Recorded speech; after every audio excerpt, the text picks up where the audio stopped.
I've written something that I'm going to share with you today. So I found a letter that I wrote when I was only 13 years old, and it was tucked inside an old journal. Reading it now at 37 felt like almost meeting a stranger who knew me better than I knew myself. At 13, I wrote about what I actually wanted to do in my life. Not carefully, there was no strategy, there was no system, there was just what felt true. So my dreams were big, just unapologetic. There's none of these hedge words like maybe, or am I good enough, or maybe I'm thinking too big, right? I just wrote what I wanted. And somewhere between 13 and 37, I somehow became afraid of my light. Afraid to fail, afraid to look stupid, afraid to actually want something that big and miss. So I switched strategies. I recognized that I stopped following my heart and started following discipline, structure. What does this mentor say? Almost afraid to take action unless the mentor says it, or there's some plan or some strategy, and there must only be a right way to do things, the must-dos. And I don't know, felt safer, maybe more adult, more professional.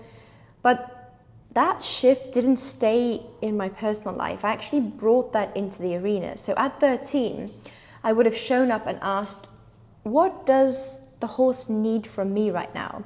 At 37, I was showing up asking with a training plan and saying what's the timeline? What's the to-do list? What's the end date? And here's what happened. So if you don't know this, Google it, research it. I came across it the other day. So horses have hearts that are actually 5 times bigger than ours.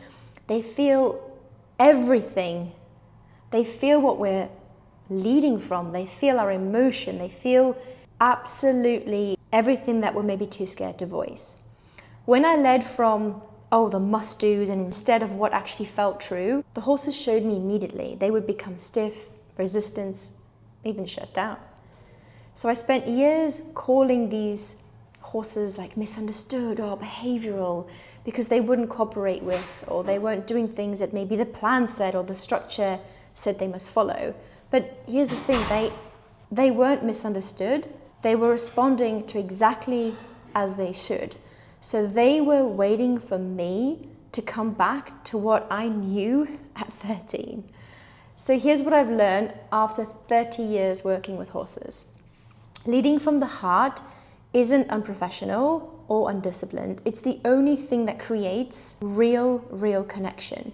When you show up with a training plan, a timeline, a list of exercises you're supposed to work through, your horse feels that energy, that frustration, that need, that impatient need and want.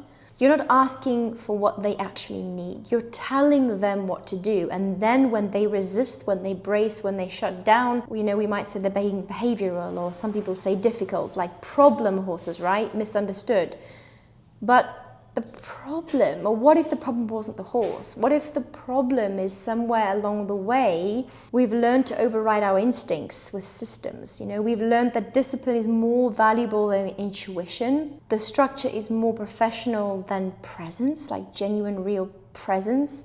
That following the plan matters more than responding to what's actually happening in front of you.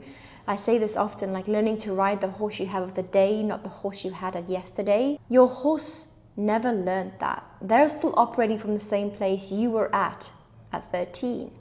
Heart-led, presence, honest. And they're waiting for you to come back to that. They were waiting for me to come back to that.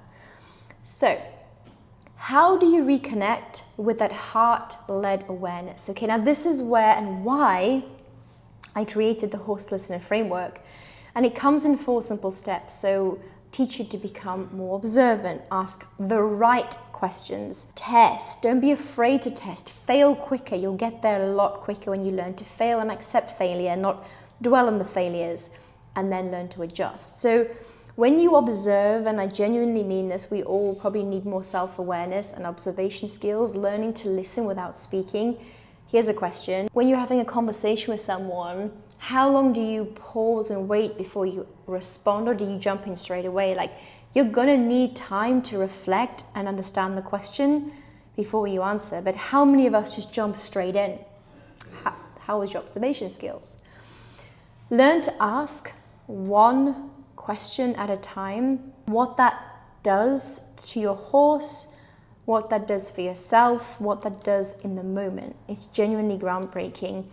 Know so many people that go to, say, this long-awaited vet appointment, they rock up, they ask no questions, or they feel like they can't ask questions, maybe because of an authority thing, maybe they feel like they shouldn't ask a question. I don't know, right? I've been there. I used to do that myself, where you just genuinely freeze, right? The stress, the overwhelm, you just freeze. It's your nervous system responding. There's nothing wrong with you. But learning how to know and learning what questions to ask genuinely can change the game. Testing. So being okay with failing, right? As children, we would have failed every day and got up and laughed about it and maybe had a cry or whatever it is, but we learned to show emotion, we learned to fail, that it was okay to be experimental, to be curious and ask those questions. So try responding to what you're seeing instead of just following the plan. Adjust, okay? Learning to adjust based on what your horse is telling you, not just adjust because the plan says week 1 this, week 2 this, week 3 this, because that's a robot, that's not a horse. This isn't about abandoning any structure or discipline, it's about using them as tools instead of rules, okay? So at 13, I would have naturally observed, asked, tested and adjusted and been happy with maybe having no success, but being really happy to be doing what I was doing and being there. So I didn't need a framework because I already was doing. So the framework that I teach in the Horse Listener just gives you permission to return to what you already knew, to trust what you're seeing, to trust and ask instead of assume, to respond instead of overriding. And when you practice this with your horse, something shifts. So I've seen this time and time again, the resistance softens, the connection deepens because you're finally leading from that place that we've all been waiting to find again. Here's my question to you, okay? What did you know at 13 that your horse is still waiting for you to remember? Drop your thoughts in the comments below, like I read every single one. Share this with someone who you might think might find this interesting. And if you want to hear more about the Horse Listener, click on the description in the link below. Thank you so much for watching, and don't forget to give me a follow and subscribe.